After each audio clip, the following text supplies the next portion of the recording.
Good morning, Estwes Seeds, Philippines. It's been 10 days. Wala pang tumubo kahit isa. Dalawang pack po ng product ninyo yung ipinunla ko. Wala pang tumubo kahit isa. Ito po yung expiry date. August 2025 pa.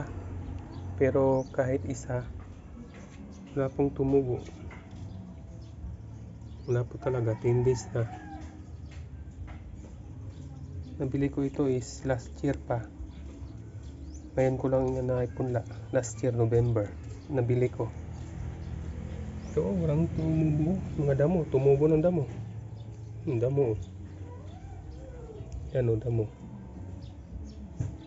Pero ni isang seeds walang tumubo. So, hopefully may feedback kayo. So, thank you.